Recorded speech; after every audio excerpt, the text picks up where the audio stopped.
Okay, well, let's get the party started. Your microphones should be hot. So, John, we're going to start with you. Joan, I want to ask you, what would be some practical advice you can give us to help us age gracefully? Stay connected with family. 1, 2, keep moving. Don't stop moving. Don't get into a sedate lifestyle. Sitting and sitting still is what stops things from moving, right? Literally. Right. I don't think it's on. I don't think that mic. Okay, The microphone is on. Is it on? These microphones and this amp are from my husband's old rock and roll days. All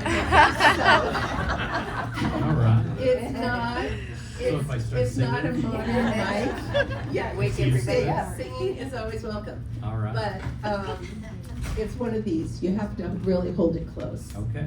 Thank you. Can do. Why don't you start over, because it's hard to hear in the back. You know, I would say first, stay connected to family.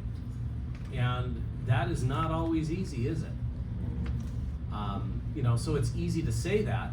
It's hard to follow through on that.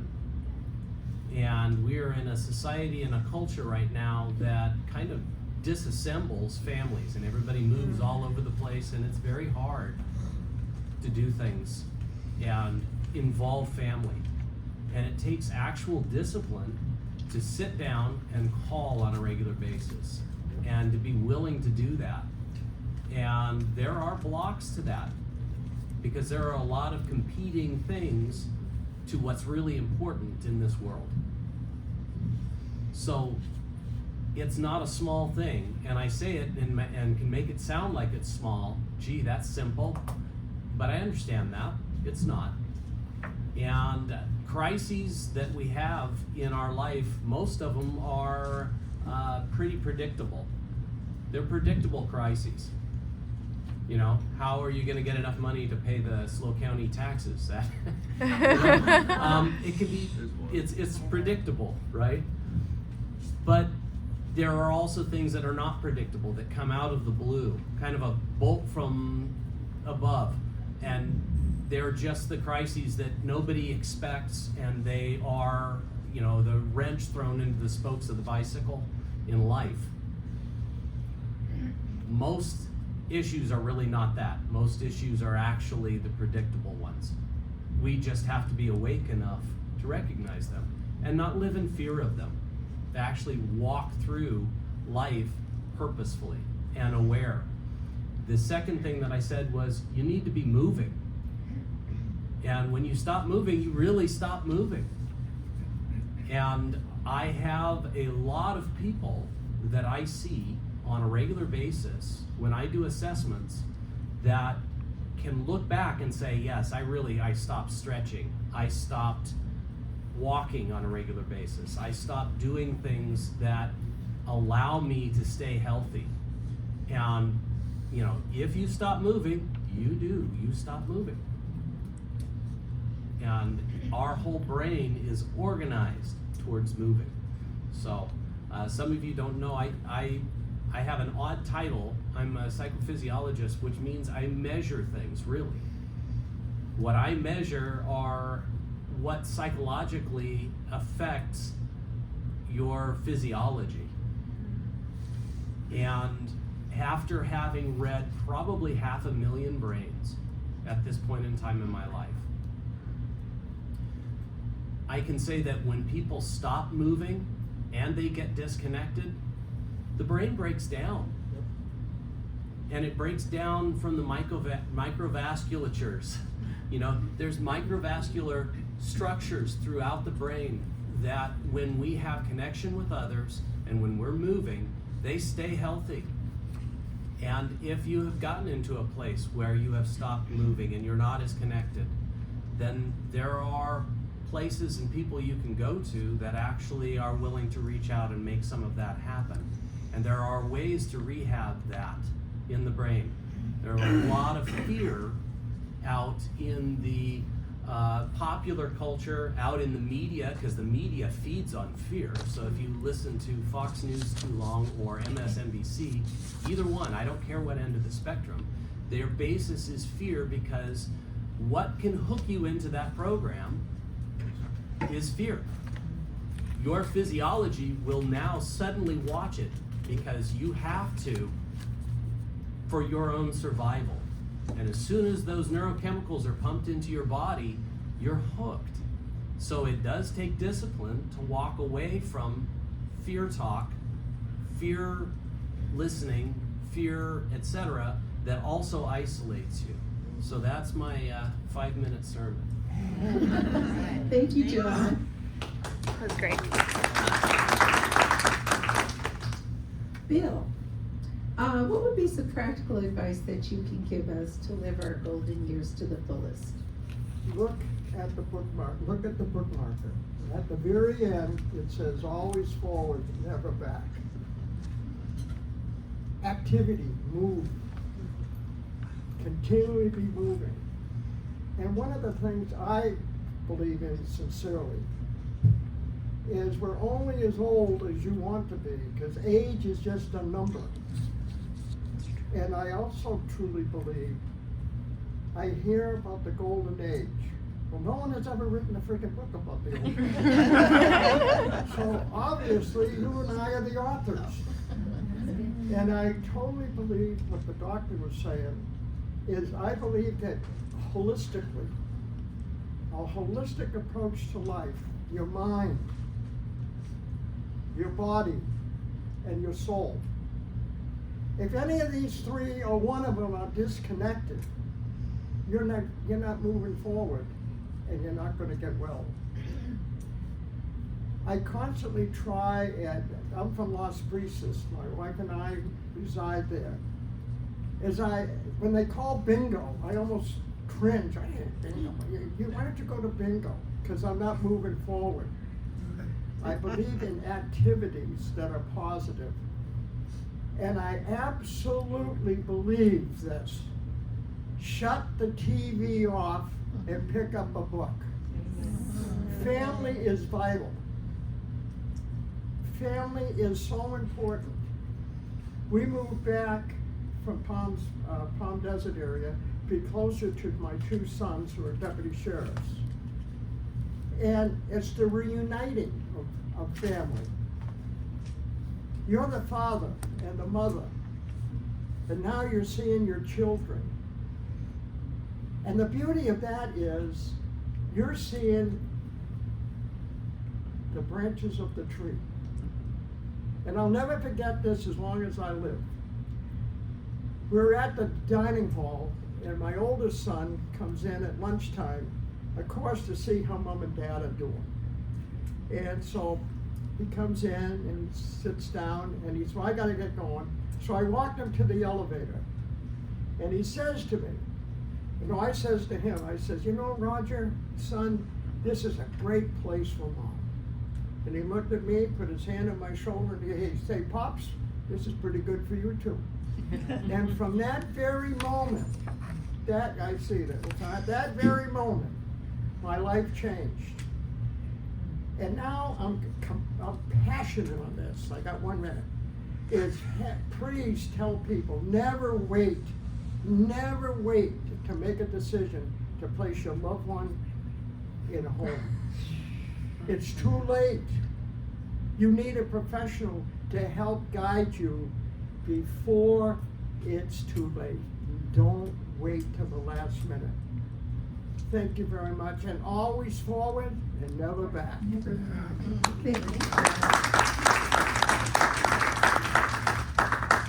Okay, Nicole has something to say about sometimes what it's like if you wait too long, maybe. Bill stole my line. So I guess what I could start with saying is plan ahead. I think you said wisdom. Know your options. Most of people would probably want to stay in their home. I don't, because I'm super social. I need people, I need that connection John was talking about. But either way, for some reason, if you can't stay in your home and have Home Matters come help or care, find out what care costs in the home. So you have an idea. You know, it could be $25,000 a month for care round the clock in the home. Mark knows this. So if maybe care in the home is an option, go out and look at the places. Go look at Las Brisas, look at the independent living. Find out what does that cost? Do they have care? Do they have a good social activity program? You know, be informed, find out what's out there so you know what it costs to stay in the home, or maybe go live in independent living. I hear some people want to go live on a cruise ship. That sounds pretty fun too. But whatever it is, plan ahead so you know your options. When you go look for a car, you do all the homework. When you go buy a house from Nancy, you're looking at many, many places. So do your homework so you can age gracefully. And my other advice would be, of course, as Bill said, do not wait till crisis, because we can predict some things, as John says, but you can't predict a hip fracture, you know, and if you have a 2-story home or multiple levels, you just need to know what the options are out there, who the professionals are that can help you.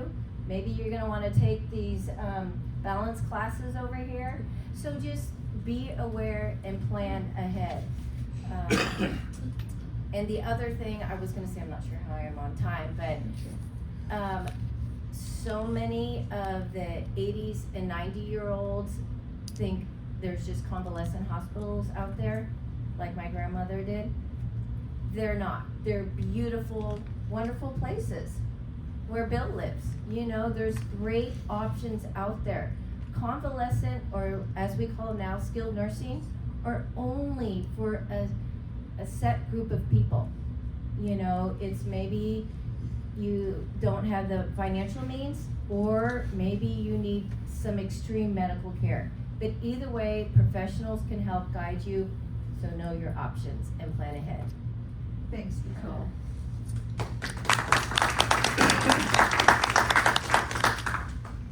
Okay, Paulina, pretty much the same question. What's some practical advice that you would recommend that we Okay. take from you?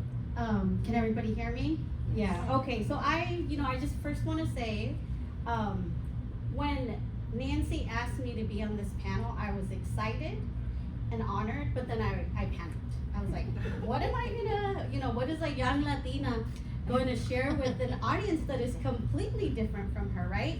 But I come here as a friend, as a granddaughter too, and as a public health professional. And I hadn't met Dr. LeMay until today, but believe it or not, my 3 points that I was gonna share were move, slow down, and stay socially connected. So, we're all aging, right? Aging gracefully starts from the day we are born. I mean, but as we're getting older, our bodies are changing. We all know that. You're all experiencing that yourselves as well. So, move. Find ways to incorporate simple movement throughout the day. Park further away when you're going to the store. When you stand up, sit down and stand up again. Again, you want to make sure that your body stays as not fit, but as mobile as you want it to be, right? Take time to add strength and balance and stretching to your daily routine. Make it simple movements throughout the day. And the public health department does have a very robust fall prevention program where we do a lecture series where we talk about topics that affect just kind of your risk for falling and or how to reduce that risk. And then we have community strength and balance classes too. We offer those throughout the county at several of the senior centers or community centers. And then we also do home assessments. And then slow down. Slips and trips happen because when we are in a hurry. So just again, paying attention. So tripping and falling is not very graceful. So take your time, and if you miss a phone call, that is okay. If you're late for an appointment, that is okay, life happens. And then the last one, staying socially engaged, something that Dr. LeMay pointed out, aging gracefully today too, just the way your parents aged was very different too than how you're aging today, right? And then families, the structure is different too. How many, if you feel comfortable, how many of your kids here, that some of your children live out of state? How many what? Out of state. Out of state children, you know, like, it's, back then, maybe you all lived closer to your parents, right? But again, now, children are moving farther away, which is harder to have, you know, for them to be close to you in case of a crisis. So again, you know, take what you learned here today and, you know, take it with you and think about it. And just, you know, what are some ways that we can avoid, crisis? So, yeah, thank you. That's perfect. I love how passionate everyone is. So,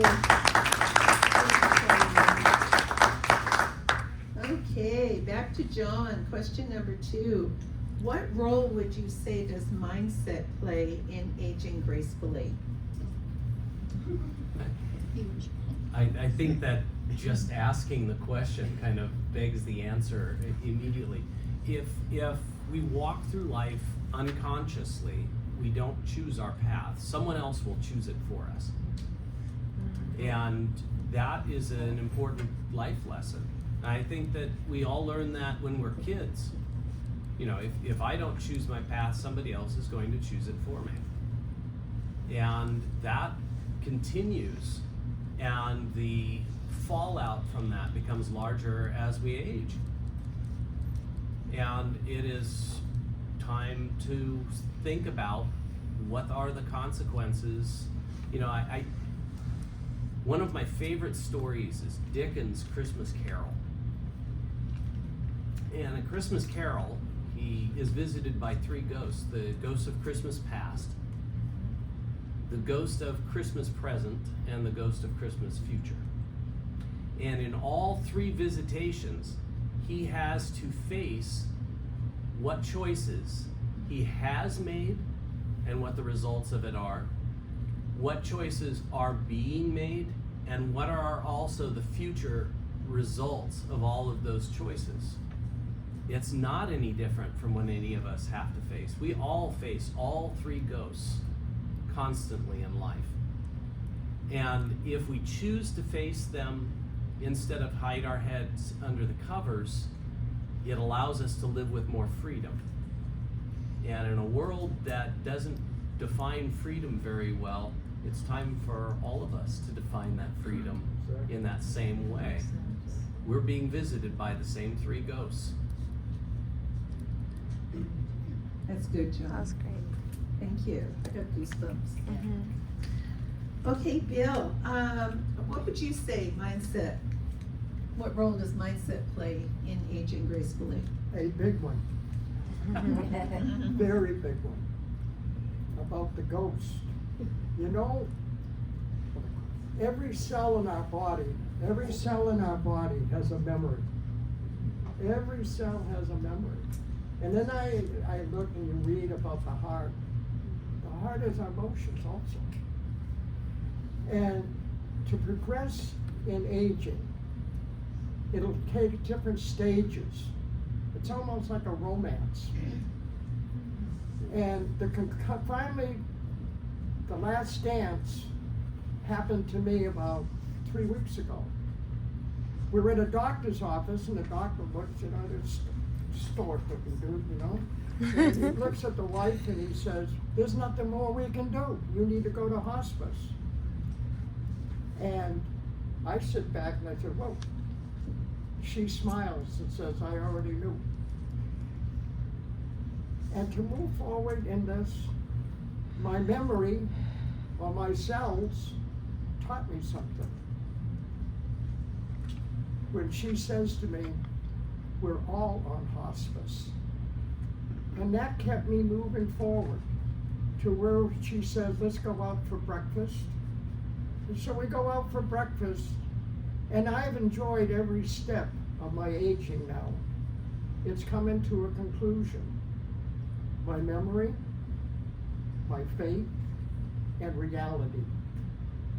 I believe in living in reality, or I constantly living in the present. If one lives in the present, you're not looking in the rearview mirror, because I know what happened in the past, but am I willing to move forward and make it a better day? Always forward and never back. Aging to me is a blessing, because some people have never got to be 83. And the beauty of this is I love where I live, and I want to make it clear, I don't live in an independent house. I live on not 4th floor, but 4th Street. Where I used to live, I never talked about floors. I talked about community. And aging is very important that people have community, because isolation will kill you. Always forward and never back. And you know what? It is a blessing to be 83. Thank you. Thank you, Bill. Okay, Nicole, same question. What's your advice about mindset and its role? Bill choked me up here. I love him and his wife. But what I see is kind of what Bill may have touched on, is a little bit of a stigma of being in a retirement community. And maybe I'll just address the elephant in the room, denial. Deny we're getting older, that maybe our body parts aren't working like they should be. Denial's really tough. Or when we get older, that we, can't do this anymore, we can't do that. Well, you can, it's a mindset. It truly is a mindset. And what I mean with that is, let's back up one step. AARP did this phenomenal study on 65-year-olds, and it's kind of common sense, but all your life you went to work, most of us did. Even if you were a homemaker, you were working nonstop, you were busy. But let's say you went to an office, so you're walking to the office, you're challenging your brain every day because you're problem solving one way or another. You're socializing with colleagues, and then so you're challenging your brain to work. But once you turn 65 and you retire, and if you didn't have a plan for retirement, well, as Dr. LeMay talked about, Bill, we've all talked about, if you don't have a plan and you're idle and just watching the news all day, or house hunters or whatever, you're not engaging your brain, you're not socializing, you're not interacting with family, but the whole work component, what AARP talked about, they did a 10-year study from 65 to 75, and there was a 30% decrease in bodily, health and function from retirement age for those people who did not stay engaged and did not maybe volunteer, and which I'll touch on that last subject. But so it's your mindset. And even if all of you have never taken a painting class, well, how do you know you're bad if you haven't tried it? Just get out there and try it. Be bad. But, yeah, be bad. Who cares? Maybe the next there. Picasso. Or if you haven't taken a yoga class, there's chair yoga. And it's about being with people, staying engaged, and it's your mindset. So don't think, I can't paint, or I can't, do this. Get out there and try it, and then you'll know, and maybe try it another time and another time. But maybe you've met 2 great new friends in these classes, and that's what it's about. Keeping that brain active, staying engaged, and keeping a positive mindset. I love what Bill says, always forward, never back. Thank you, Nicole. Okay, Paulina, what do you think mindset, what kind of a role does mindset play in aging? A huge role, just echoing, I think if there's something, when we talk about the importance of movement and physical health, remember that movement also keeps the mind healthy. I kind of, they say save the best for last, but I feel like I'm just echoing it. What they are saying is what I also have in my notes, and so being grateful and learning to appreciate your capabilities is something too that you want to make sure. And so I had a tip about out of how to get out of a funk or just a bad mood. Okay, so because again, mindset is everything. So this tip is to think about a fun time or a place or a person that always puts a smile on your face, and call this your secret smile. So when times get tough or you feel frustrated, think about the secret smile, and this can help flip the mood. So I wanted to really talk about so we recently, the Public Health Department got funding to do more health promotion and health education around brain health because of the high rates of dementia and Alzheimer's, right? I mean, it's happening, and I think it's one of those things too that we're all scared of talking about. But the more we know, the more we empower ourselves, right? And I really love, they have 10 ways to love your brain. And this is with program planning and program development for the Public Health Department. I really like these 10 ways to love your brain, and I want to sell them out, not just because it comes from the Alzheimer's, but I think it resonates, and it just repeats kind of what they're saying. So break a sweat, it was one of the 3, right? Keep moving, break a sweat, however that may look for you and your capabilities. Hit the books, turn off that TV and hit the books. The more you do for your brain, you're also doing for your heart, because there's a phrase that we like to say, what is good for the heart is good for the brain. Laughing is good for the heart, right? But then again, you're engaging those vessels, and that we were talking about, that Bill was talking about. So hit the books, butt out, tobacco, if you're not smoking, then continue not to smoke, or if you are a smoker, just consider quitting, because again, what is good for the heart is good for the brain.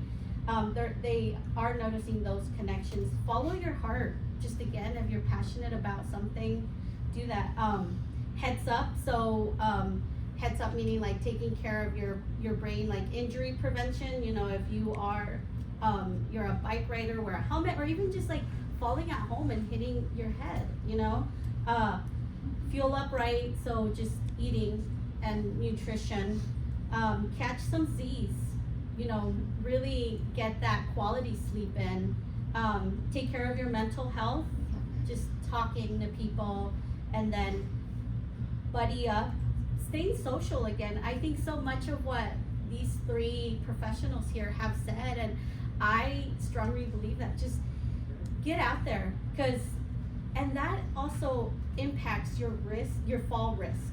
Because the more you're out there, the more you're engaged, that means you're more physically active, right? But if you're just at home sitting, and then there's this vicious cycle with fall prevention or like falling risk, that if you don't move, then that increases your risk of falling, because you're not mobile, you're not, agile. So really the buddy up, the staying social, the staying engaged is really important. And then stumping yourself, meaning like, word search, word puzzle, Sudoku, just again, making sure your brain gets out of that normal everyday problem solving too. You gotta make new connections, and you gotta challenge it. So, if you could take anything from what I've said today, I would say just the 10 ways to love your brain and your heart, or just in general, because I think these 10 ways to love your heart, I think it applies to just life in general too.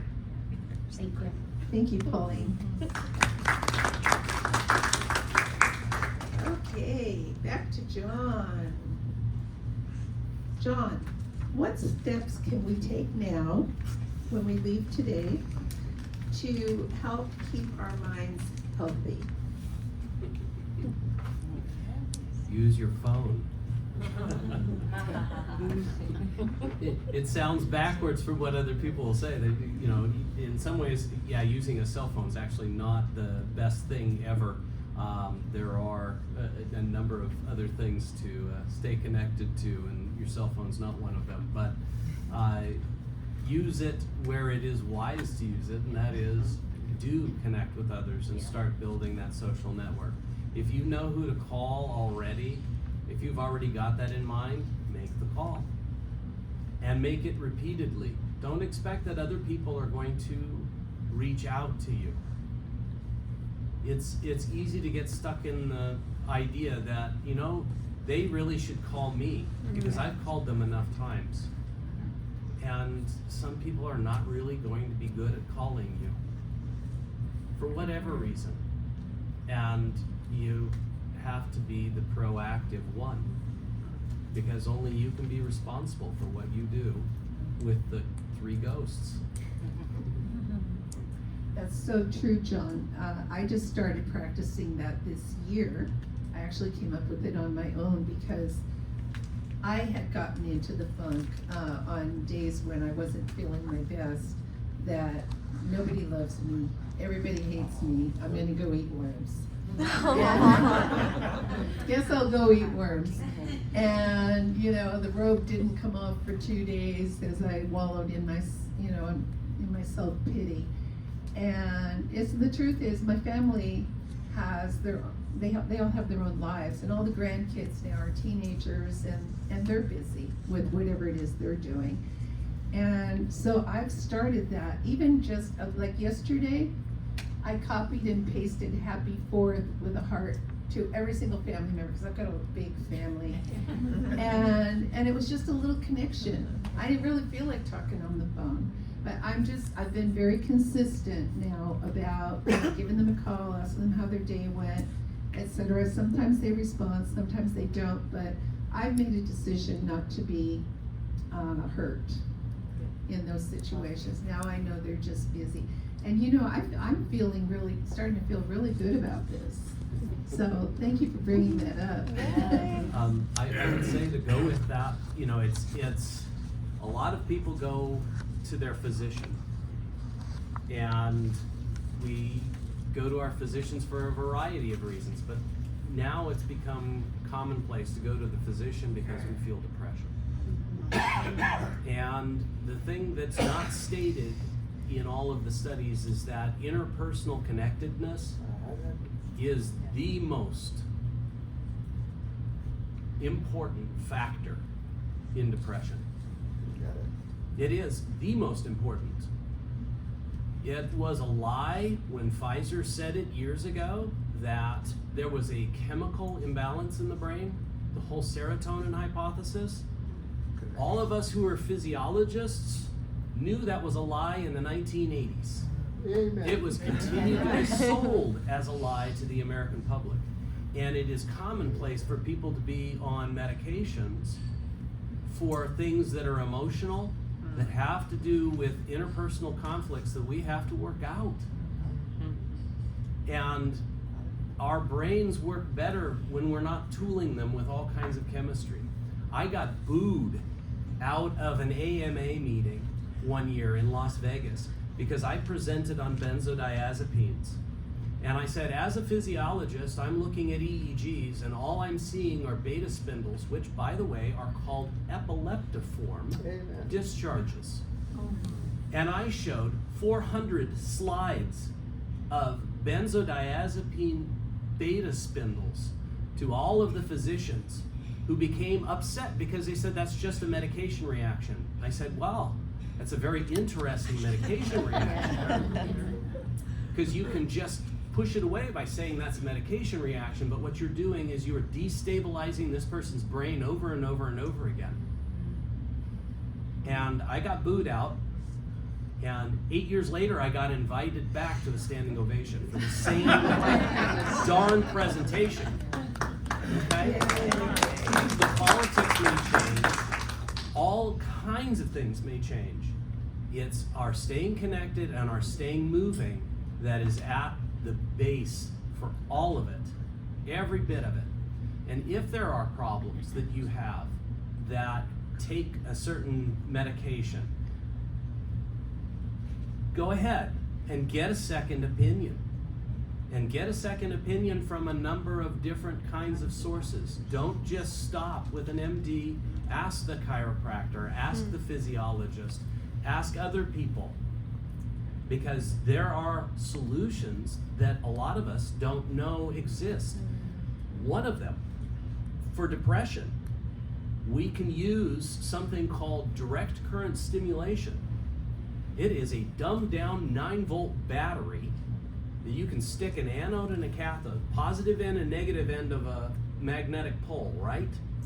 You can stick a positive end on a portion of the cortex to actually wake up and excite its tissues without causing it to fire. So just raise the base level of arousal. And you can take the negative end and you can decrease arousal in a certain area, which helps with sleep, by the way. And that dumbed down 9-volt battery, which I used to make from Radio Shack parts, you can pick these things up for about $100 online, and they are far more effective than most psychiatric medications. And if you find somebody who knows how to point out where you put that thing, do it. It's $100. Give me a break.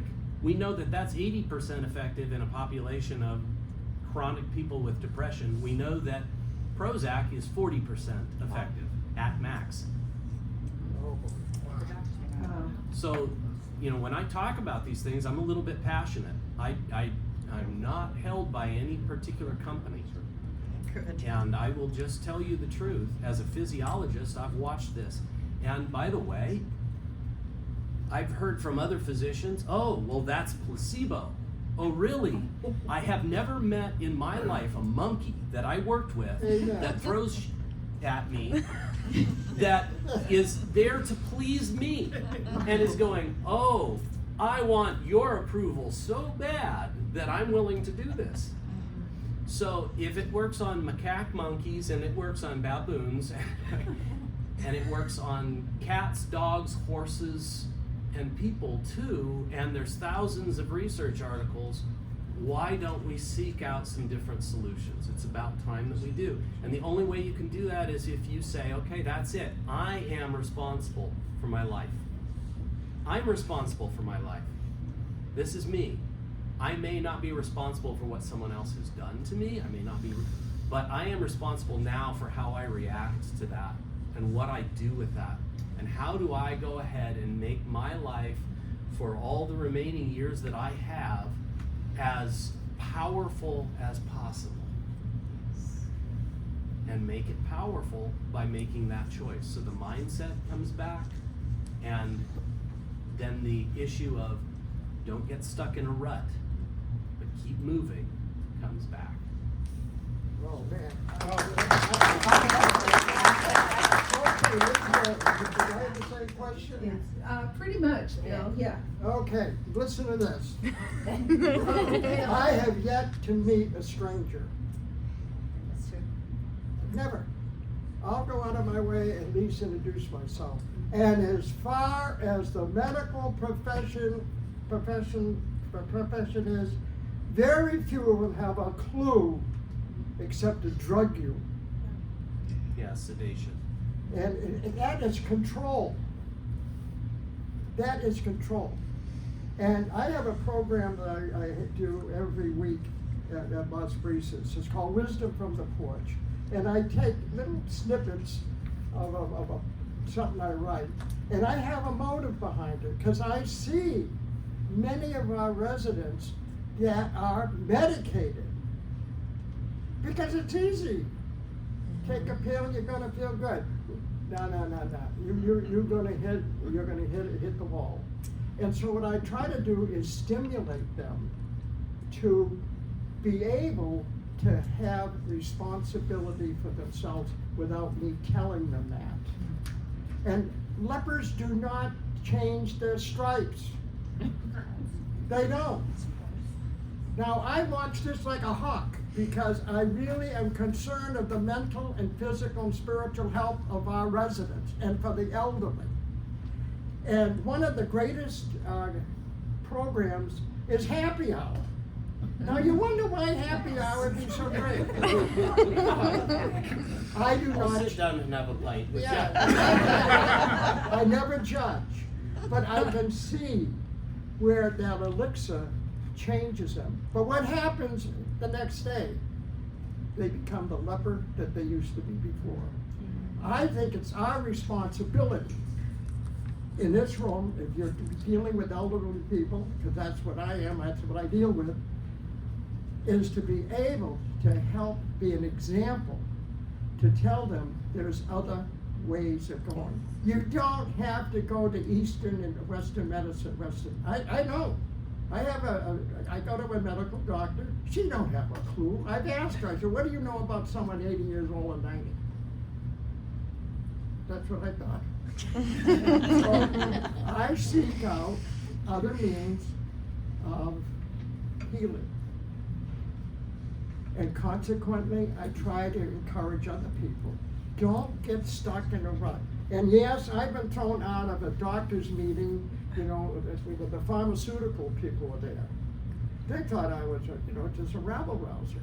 I said, all you are is a bunch of drug dealers coming in here with a suit tie and a tie.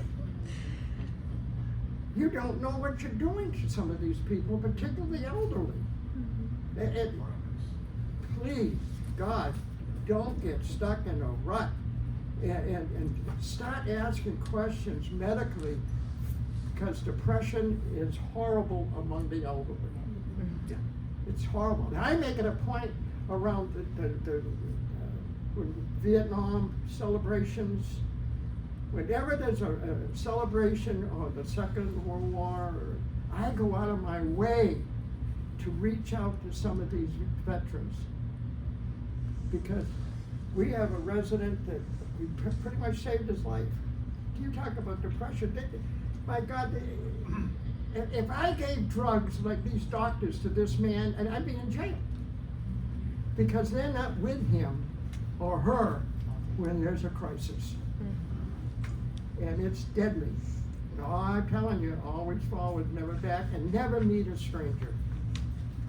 We're on this marble, and if we could reach out hand in hand, we would not have the craziness we have today.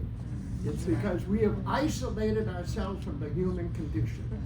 Yep. And I think being an old man, it's good to have some wisdom and a lot of hair.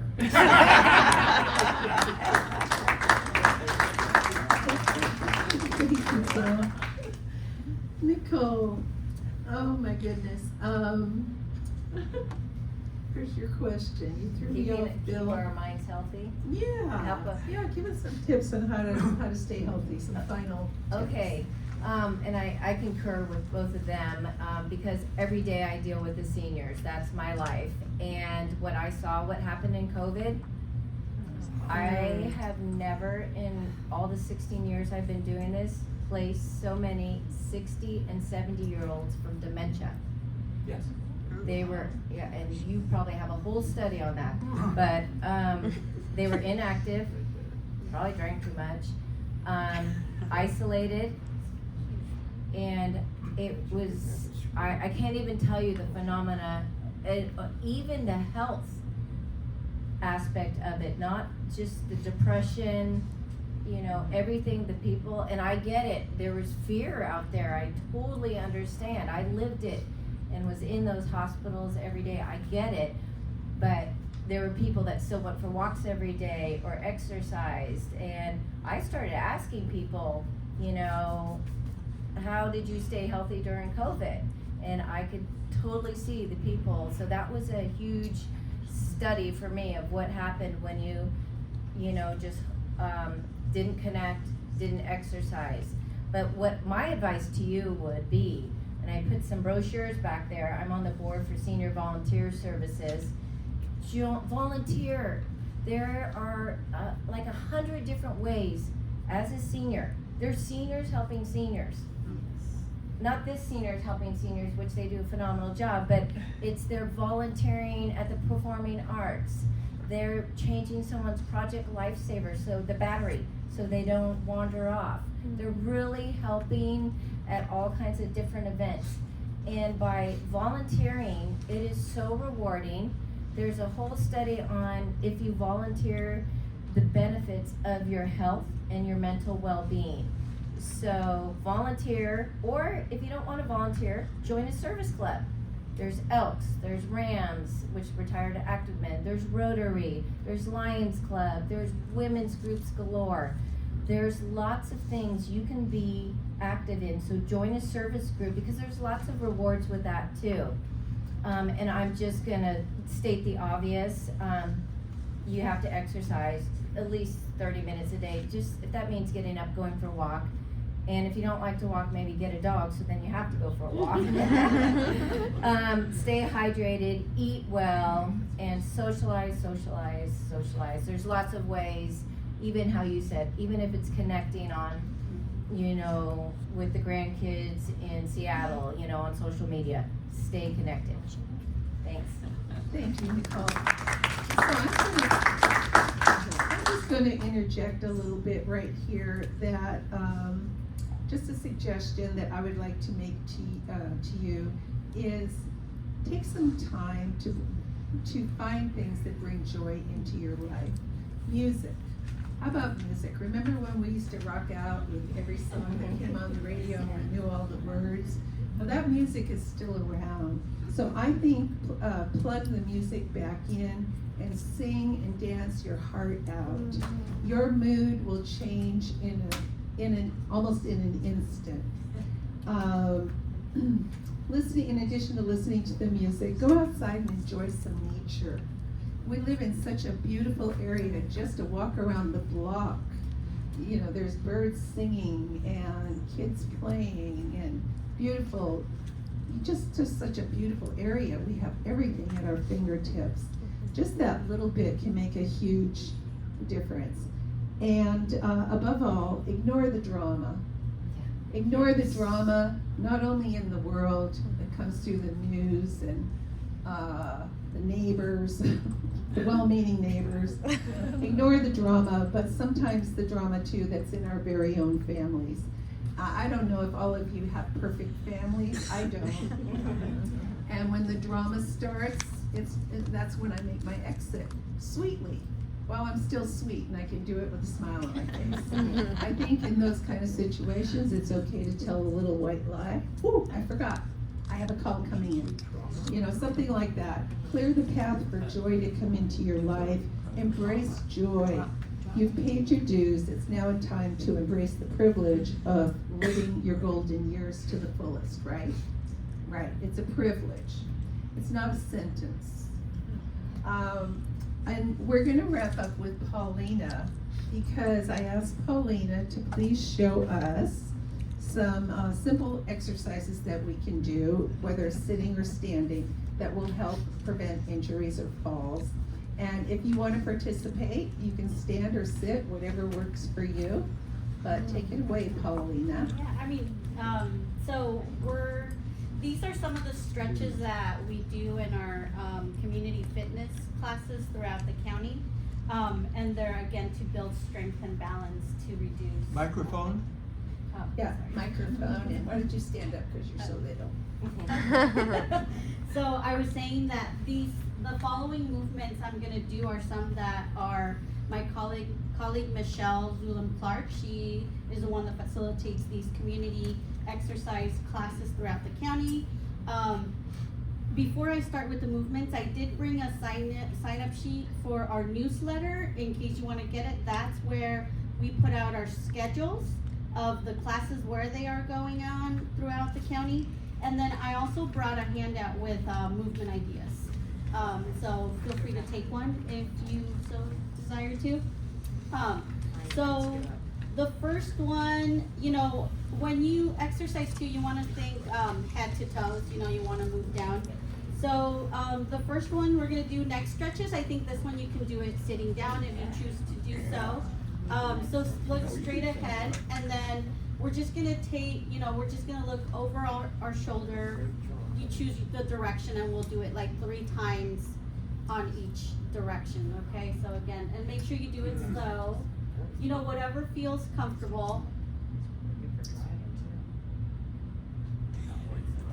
Not while you're driving, no.